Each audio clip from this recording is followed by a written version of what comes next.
The sun hung low over the pristine lawns of Evergreen Memorial, casting long shadows across the gathered crowd. A sea of black stretched before the gleaming mahogany casket where Lillian Harlan lay perfectly still, her porcelain features untouched by time. Edward Harlan stood at the head of the procession, his silver hair catching the afternoon light, one hand resting on the polished wood as though anchoring himself against collapse. Margaret Voss watched from the second row, her expression carefully composed, while Dr. Clara Benton stood near the rear, clipboard clutched against her chest. The minister's voice rose and fell in familiar cadence, preparing the final blessing. Two cemetery workers positioned themselves at either end of the casket, ready to complete their somber task. Then came the sound, a guttural shout that shattered the reverent silence like glass. "Stop!" Heads whipped around. A figure in worn coveralls burst through the outer circle of mourners, yellow work gloves flashing as he gestured wildly toward the casket. "Don't bury her. For God's sake, don't bury her." The man stumbled forward, breathing hard, his weathered face contorted with desperate urgency. A name badge hung crookedly from his chest, Thomas Reed, groundskeeping. Edward's jaw tightened. "Security. She's not dead." Thomas's voice cracked with raw conviction. He thrust a finger toward the casket, then swept it across the crowd until it landed on Margaret Voss. "She's been poisoned, paralyzed to look dead." His eyes found Dr. Benton next. "And she signed the papers knowing it was a lie." The crowd erupted in confused murmurs. Margaret's carefully neutral expression flickered. Dr. Benton went pale. Thomas pushed forward another step, his voice dropping to something between a plea and a command. "I can prove it. But only if you let me reach her. Now." A woman's voice rose from the crowd, clear, controlled, but trembling at the edges. "Wait." Catherine Harlan stepped forward, Lillian's younger sister, her black veil lifted to reveal eyes red from crying but sharp with sudden alertness. She moved past Edward, past Margaret, until she stood directly in front of Thomas. "You're certain?" she asked, her voice barely above a whisper. Thomas met her gaze without flinching. "3 nights ago, I was cleaning the administrative hall. I heard them through Dr. Benton's office door, talking about a paralytic compound, about timing, about making sure the funeral happened before Monday." He gestured toward the casket. "They said 72 hours. That's today." Catherine's breath caught. She turned to Edward, whose face had shifted from anger to something closer to confusion. "Open it," Catherine said.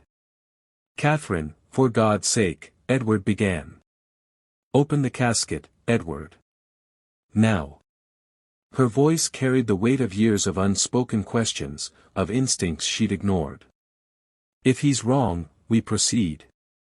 But if he's right, my sister is suffocating in there while we stand here arguing." The minister stepped back. The crowd fell into stunned silence. Margaret Voss remained perfectly still, but a muscle twitched in her jaw. Dr. Benton's clipboard trembled in her hands. Edward looked at Thomas for a long moment, then nodded once to the pallbearers. "Do it." The locks are released with metallic clicks. The lid lifted slowly, revealing white satin and Lillian's motionless form, pale as marble, lips faintly blue, utterly still. She looked dead. Thomas pulled a small glass vial from his jacket pocket and stepped forward. 2 minutes, he said quietly. "That's all I need." Catherine gripped the edge of the casket, her knuckles white. "Save her." Thomas knelt beside the casket, his hands steady now, moving with the precision of muscle memory. The crowd pressed closer, phones raised, whispers spreading like wildfire. He tilted Lillian's head back gently, checking her airway with practiced efficiency. Pupils fixed but not fully dilated, he murmured, lifting one eyelid. "Respiratory depression, not cessation." His fingers found her carotid artery, and he closed his eyes, counting. Pulse present. Extremely bradycardic, maybe 10 beats per minute. That's impossible, Dr. Benton said from somewhere behind him, her voice shaking. I examined her. There was no pulse. Thomas didn't look up. You examined what you expected to find. He uncapped the vial, revealing a clear liquid that caught the gray light. Atropine pralidoxime compound. Counteracts organophosphate-based paralytics. If she's truly dead, this won't harm her. If I'm right, her autonomic system will restart within 90 seconds. Edward leaned forward, his face ashen. And if you're wrong about what you heard? Then I go to jail for disturbing the peace, Thomas said simply. He looked at Catherine. Hold her hand. When she wakes up, she'll need to know someone's here. Catherine nodded, wrapping her fingers around Lillian's cold hand without hesitation. Thomas positioned the dropper above Lillian's slightly parted lips. The entire cemetery seemed to hold its breath. Even the wind died. First dose, he whispered, and released a single drop onto her tongue. Nothing. 10 seconds. 20. 30. The crowd began murmuring again. Margaret Voss's shoulders dropped a fraction, her expression shifting toward vindication. Thomas remained motionless, watching Lillian's chest, his lips moving in silent count. 60 seconds. Still nothing. Dr. Benton's voice rose, sharp with relief and accusation. This is unconscionable. This man should be arrested for. Not yet, Thomas said, his voice steady as stone. The compound needs time to cross the blood-brain barrier.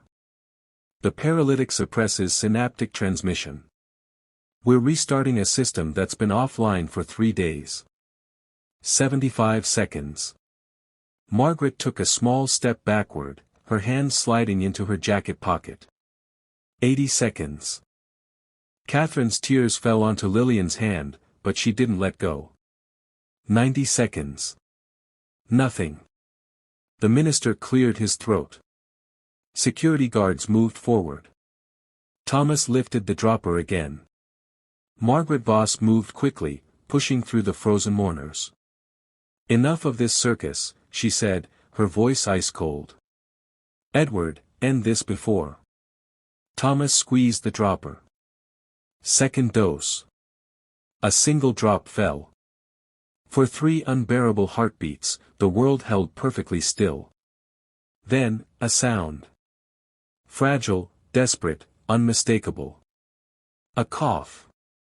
Lillian's throat convulsed. Her chest rose sharply, fell, rose again. Her fingers twitched in Catherine's grasp. The crowd erupted, gasps, screams, prayers colliding in the air. Catherine sobbed, clutching her sister's hand as color began seeping back into Lillian's lips like watercolor bleeding across paper. Oh my God, Edward breathed, stumbling backward. She's. Margaret lunged forward, her composure finally shattering. No. She was supposed to, she caught herself, but too late. Every eye locked onto her. Thomas stood, positioning himself between Margaret and the casket. Supposed to what? He asked, his voice carrying across the silent crowd. Stay dead. Lillian's eyelids fluttered. Her breathing strengthened, became rhythmic. Catherine leaned over her, whispering her name like a prayer. Margaret's hand emerged from her pocket, and sunlight glinted off metal, a hypodermic needle, uncapped, filled with clear liquid.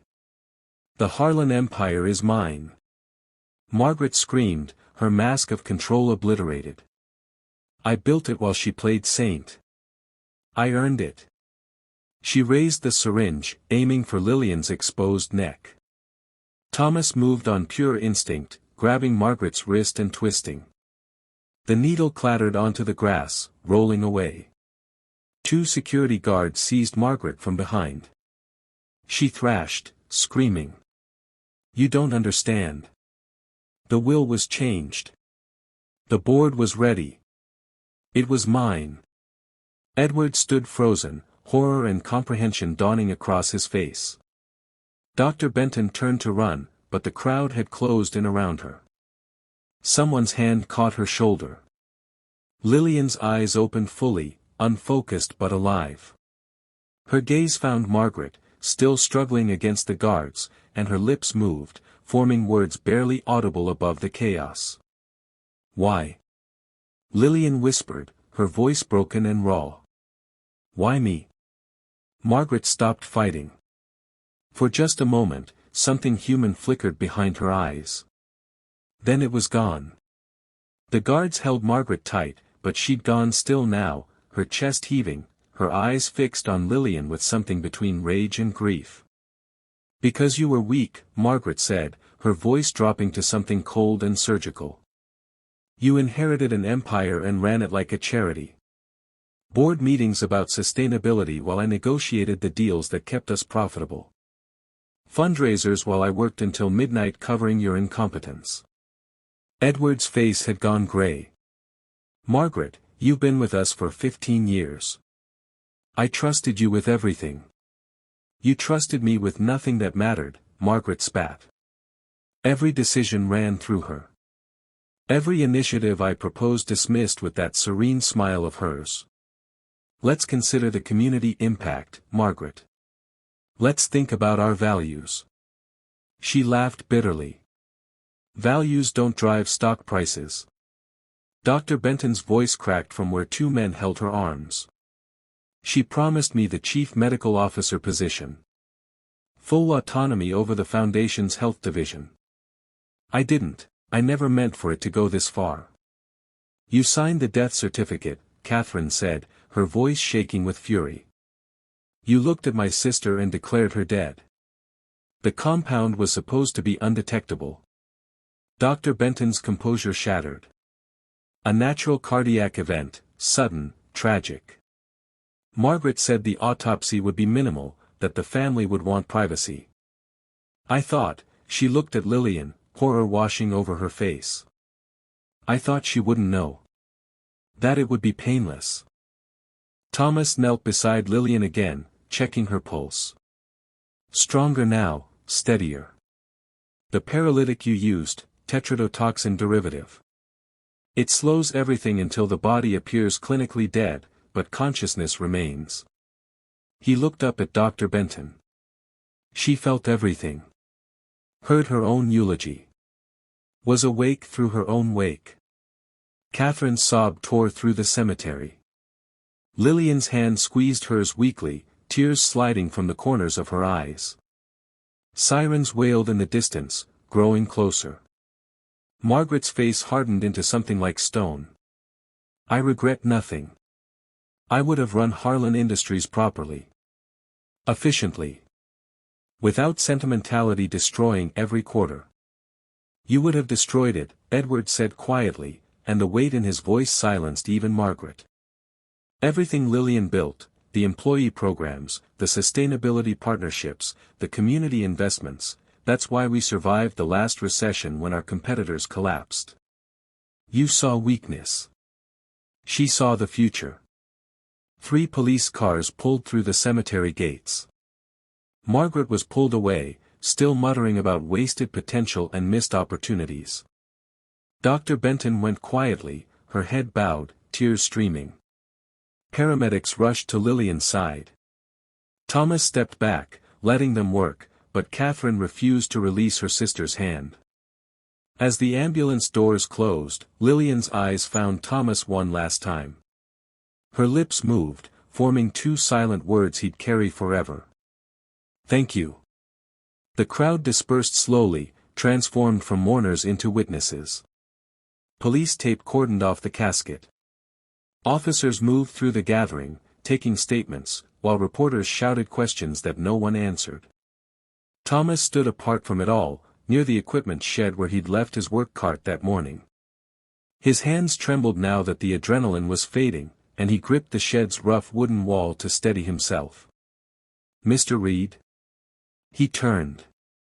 A detective approached, middle-aged, tired eyes, carrying a worn notebook. "I'll need your full statement," the detective said. "But first, how did you know? Thomas took a breath, organizing thoughts that felt scattered as leaves. Wednesday night. Around 10 p.m.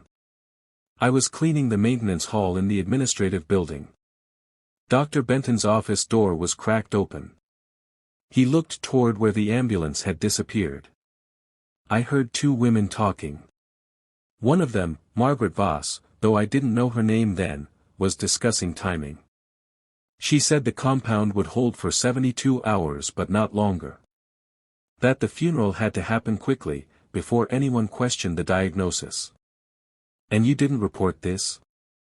To who? Thomas asked quietly. I'm a janitor with a record. No credibility. I called the non-emergency line Thursday morning. The dispatcher said she'd make a note. He rubbed his face. Nothing happened. So I came today. Figured if I was wrong, I'd be arrested for disturbing the peace. If I was right. He didn't finish. The detective studied him. You have medical training. Had, Thomas corrected. A long time ago. Before the detective could press further, a black Mercedes pulled through the gates. Catherine Harlan emerged, moving with purpose toward them. Detective, I need to borrow Mr. Reed, she said, her tone allowing no argument. My sister is awake. She's asking for him. The hospital room was quiet except for steady monitor beeps. Lillian lay propped against pillows, an four in her arm, her face drawn but alert. Edward sat on one side of the bed, Catherine on the other. Thomas stopped in the doorway, suddenly uncertain.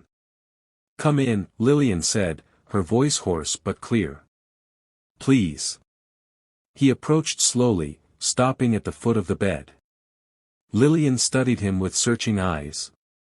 Who are you? She asked, not unkindly, but genuinely curious.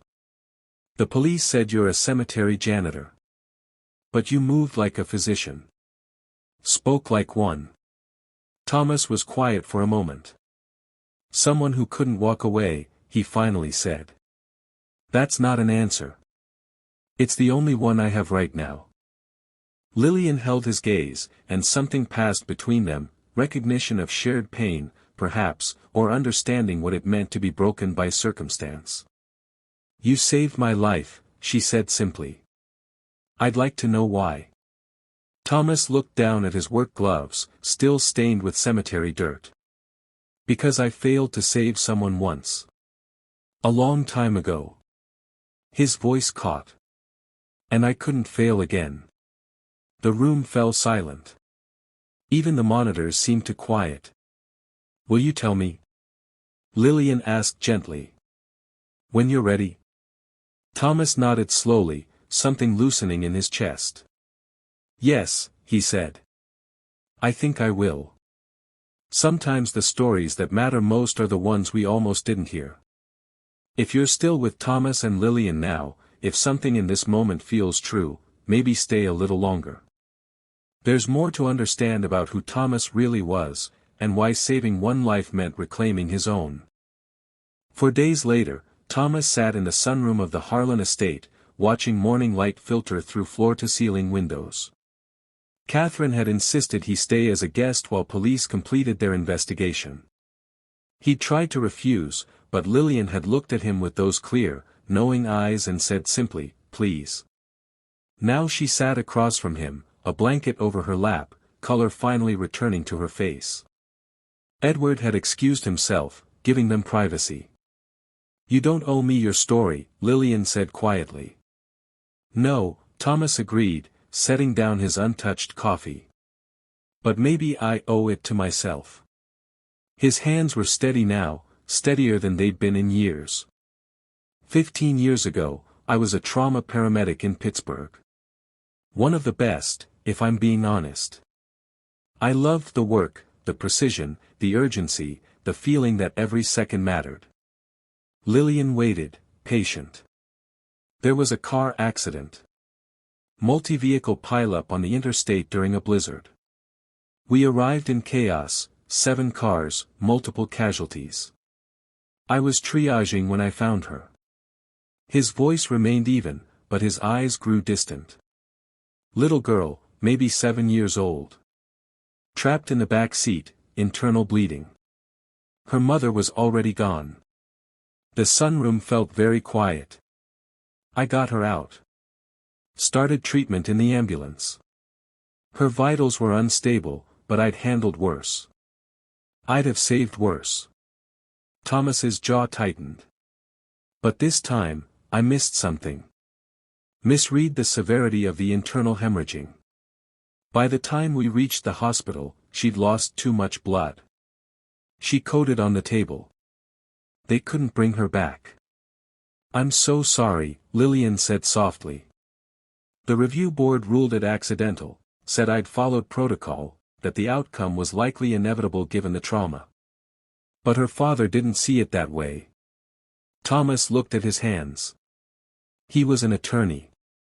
He came after my license, my reputation. Said I'd been reckless, overconfident. And were you? Thomas met her eyes. Yes. I'd been doing the job for 8 years. I'd started believing I couldn't fail. That confidence cost a child her life. What happened to your license? I surrendered it before they could take it. Couldn't face another hearing, another dissection of that night. He paused. My wife, Sarah, she couldn't handle what I became afterward. The silence, the isolation. She left, took our daughter Emma to Seattle. I haven't seen Emma in 12 years. She's 19 now. A stranger. The sunlight shifted, painting new patterns across the floor. So I disappeared, Thomas continued. Took jobs where no one would look twice, maintenance work, janitorial services, anything invisible. Ended up at Westlake Memorial 6 years ago. Quiet work. No lives depending on me. No chances to fail. Lillian leaned forward slightly. But you didn't fail, Thomas. Not with me. I almost did. When that first dose didn't work, when I could feel everyone watching, he shook his head. For a moment, I was back in that ambulance, watching another life slip away because I wasn't good enough. But you gave the second dose anyway. Because I couldn't walk away. Not again. Not when I knew. Lillian was quiet for a long moment. Do you know what I remember most from those 72 hours, she asked. Not the terror, though that was profound. Not the betrayal, though that cut deep. She paused. I remember your voice at my funeral, insisting I was alive when everyone had given up. That voice was the only thing that told me I wasn't already a ghost. Thomas felt something shift inside him, a weight he'd carried for 15 years beginning, finally, to lift. Thank you, Lillian said, for not walking away. From me, or from yourself. Outside, clouds parted, and sunlight flooded the gardens. The courtroom was packed to capacity. News cameras lined the back wall, reporters filled every available seat, and the prosecution's table was stacked with evidence binders. Margaret Voss sat rigid beside her attorney, her face carved from ice. Dr. Clara Benton sat separately, her lawyer whispering urgently in her ear. Thomas watched from the witness gallery, Catherine beside him. Lillian sat in the front row, Edward's hand in hers. The prosecutor, a sharp-eyed woman named Rebecca Hall, rose to deliver her opening statement. Ladies and gentlemen of the jury, this case is about greed disguised as ambition. About trust weaponized into murder. Hall turned to face Margaret Voss. The defendant, Margaret Ann Voss, served as Chief Operating Officer of Harlan Industries for 15 years. She managed billion-dollar accounts, negotiated international contracts, and had access to every aspect of the Harlan family's business empire. Hall pressed a button. A photograph of Lillian appeared on the screen, vibrant, smiling, alive. But Margaret Voss wanted more. She didn't want authority, she wanted ownership. And the only obstacle was Lillian Harlan's life. The prosecutor outlined the conspiracy methodically: months of research into untraceable poisons, cultivation of Dr. Benton's ambition and resentment, acquisition of the paralytic compound through a contact in pharmaceutical research. The plan was elegant in its cruelty, Hall continued. A drug that simulated death so convincingly that even family wouldn't question it. A complicit doctor to sign the death certificate. A rushed funeral to ensure burial before the compound metabolizes. She paused. And then, nothing. Lillian Harlan would simply cease to exist, and Margaret Voss would inherit the power she believed she'd earned. Margaret's attorney objected. The judge overruled. Hall presented evidence systematically, phone records showing dozens of calls between Margaret and Dr. Benton in the weeks before Lillian's death. Financial records revealing $50,000 transferred to an offshore account in Dr. Benton's name. Security footage showing Margaret entering the wine cellar where Lillian collapsed, 40 minutes before Edward called 911. And most damning, Hall said, holding up a sealed evidence bag, the syringe Margaret Voss brought to the funeral. Potassium chloride, enough to cause cardiac arrest within seconds. She brought this not to mourn, but to finish what she'd started. The jury stared at Margaret with undisguised horror. Dr. Benton's attorney requested a sidebar. When they returned, the judge announced Dr. Benton had accepted a plea agreement in exchange for testimony. Dr. Benton took the stand, her voice trembling. Margaret approached me last October. She said Lillian was holding the company back, that the board would never remove her while she was alive and competent. She asked if there was a way to make someone appear dead. Dr. Benton's voice broke. At first, I thought she was joking.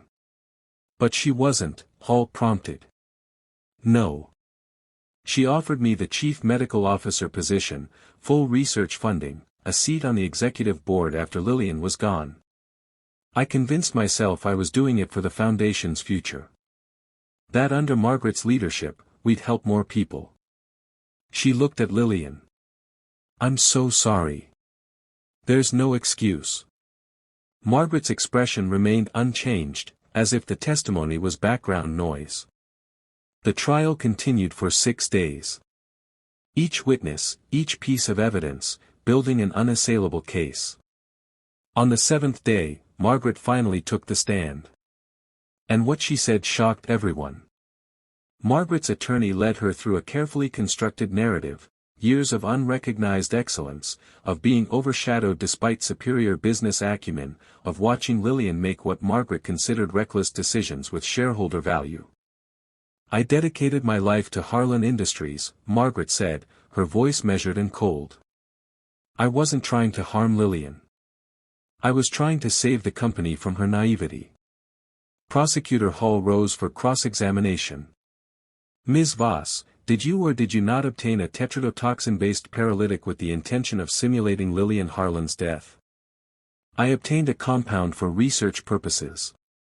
Research. Hall's tone was flat. And the $50,000 you transferred to Dr. Benton?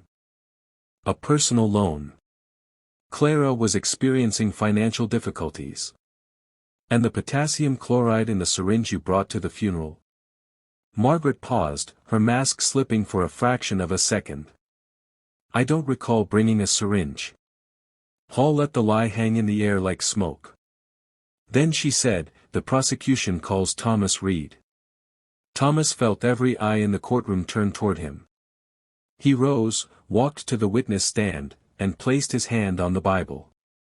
His voice was steady as he swore the oath. Hall approached with unexpected gentleness.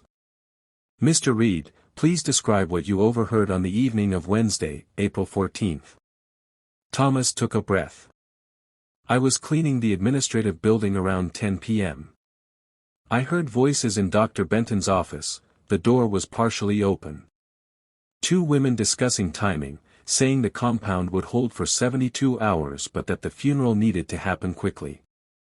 Did you recognize the voices? No. But I saw them when I passed the doorway. Margaret Voss and Dr. Benton. Dr. Benton looked uncomfortable. Ms. Voss looked, he searched for the word. Satisfied. What did you do with this information? I called the police the next morning. When nothing happened, I knew I had to be there. At the funeral. He looked at Lillian. I couldn't let it go. Margaret's attorney stood abruptly. Mr. Reed, isn't it true you lost your paramedic license 15 years ago due to negligence that resulted in a patient's death? The courtroom went silent. Thomas felt old shame settle on his shoulders, but this time it felt different. Lighter. Yes, he said clearly. So you're a disgraced paramedic now working as a janitor. Why should this jury believe anything you say? Thomas met the attorney's eyes. Because I know what failure looks like. I know what it costs. His voice remained steady, but his hands gripped the witness stand. The little girl I lost 15 years ago, her name was Emma Grace Winters. She was 7. She wanted to be a veterinarian. His voice caught. I failed her. I've carried that failure every single day since. So when I heard Margaret Voss and Dr. Benton discussing how to fake Lillian Harlan's death, I knew, he paused. I knew I couldn't fail again. I couldn't walk away when I had the power to stop it. The courtroom was absolutely silent. I didn't save Lillian Harlan because I'm a hero, Thomas continued. I saved her because I had to.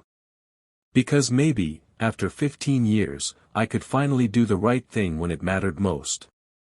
Several jurors were crying. Even the judge looked moved.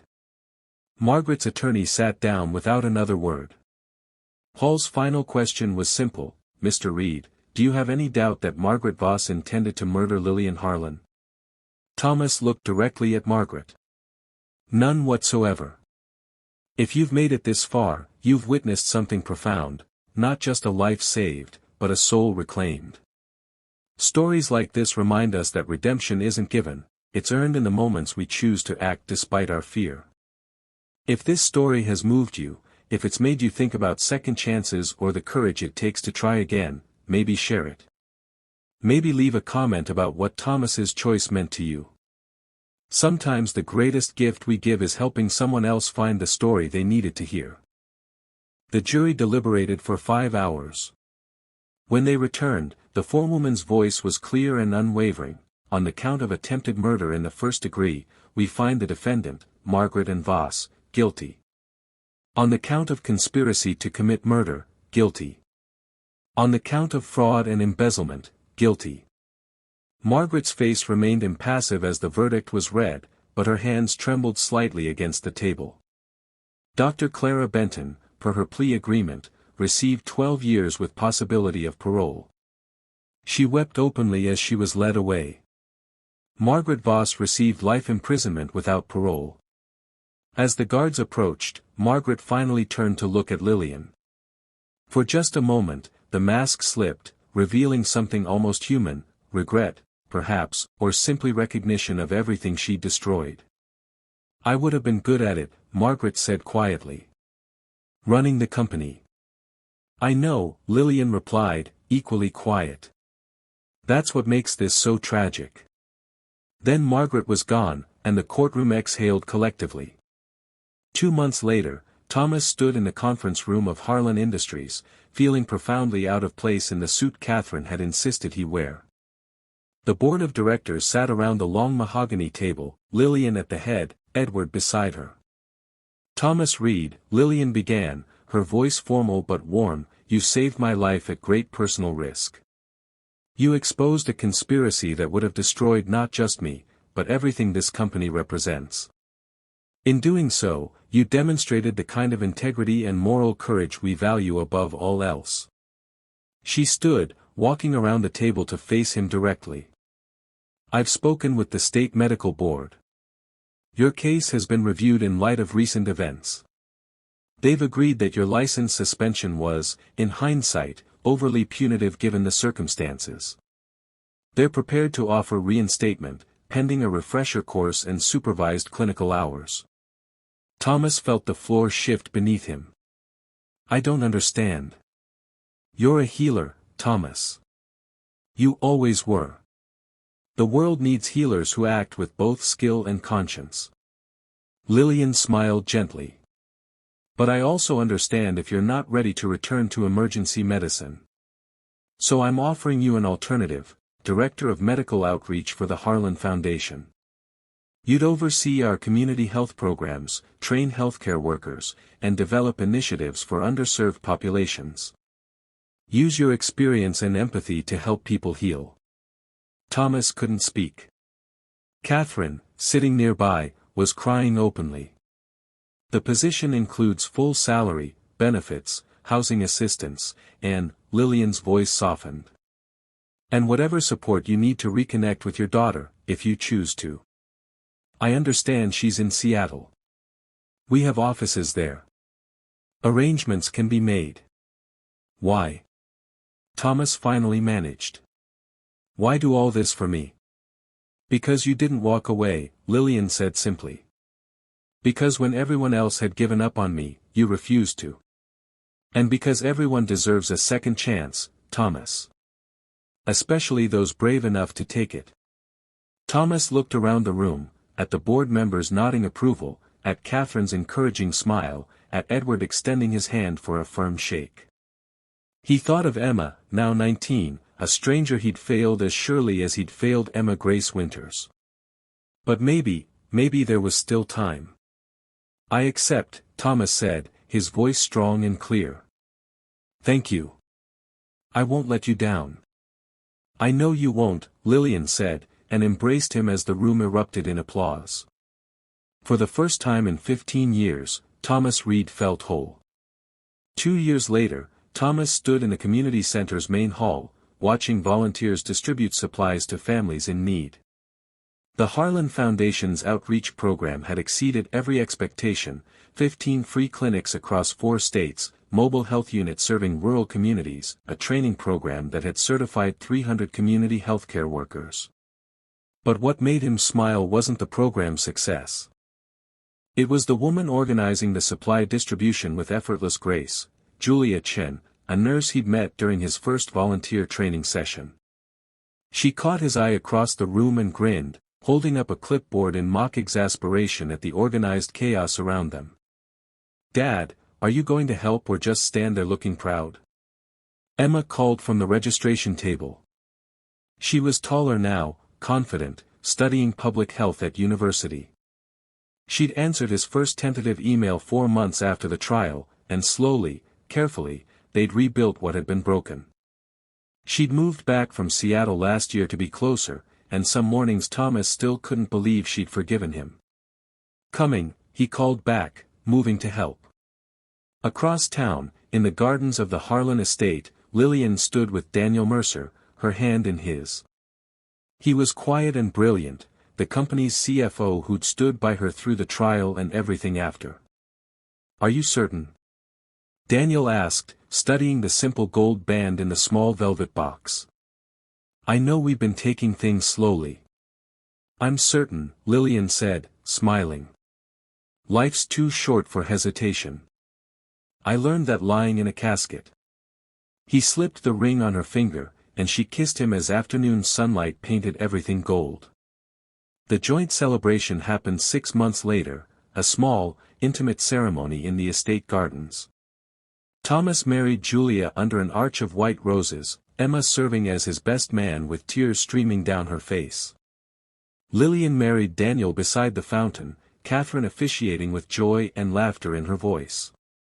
At the reception, Thomas found a moment alone with Lillian near the garden's edge. They stood in comfortable silence, watching their families mingle, Emma teaching Daniel's teenage son a card trick, Julia deep in conversation with Catherine about expanding the health programs. Do you ever wonder, Lillian asked quietly, what would have happened if you hadn't been there that day? Every day, Thomas admitted. But then I remember, I was there. And because of that, we're both here now. Lillian reached out and squeezed his hand. Thank you. For my life, but also for showing me what real courage looks like. Thank you for giving me a reason to find it again." They stood together, two people who'd saved each other in the ways that mattered most, watching as the sun set over gardens full of laughter and second chances. Julia approached with champagne glasses. Daniel joined them. Emma came running with some story about the caterer's dog getting loose near the cake. The four of them laughed together, surrounded by love, living the lives they'd fought so hard to reclaim. And in the fading light of that perfect evening, Thomas understood what he'd learned at Lillian's graveside 2 years ago, that salvation isn't always romantic. Sometimes it's simpler and more profound than that. Sometimes salvation is two broken people refusing to let each other stay broken. Sometimes it's friendship, deep, unshakable, lifelong. And sometimes, that's more than enough. If you stayed with Thomas and Lillian to the very end, if their story reminded you that second chances are real and redemption is possible, then maybe this story found exactly who it was meant to find. Thank you for listening. Thank you for believing that broken things can be made whole. If this story meant something to you, subscribe to hear more like it. Share it if you know someone who needs to hear that it's never too late to save yourself by saving someone else. Because the best stories aren't just told, they're lived. And they're passed on.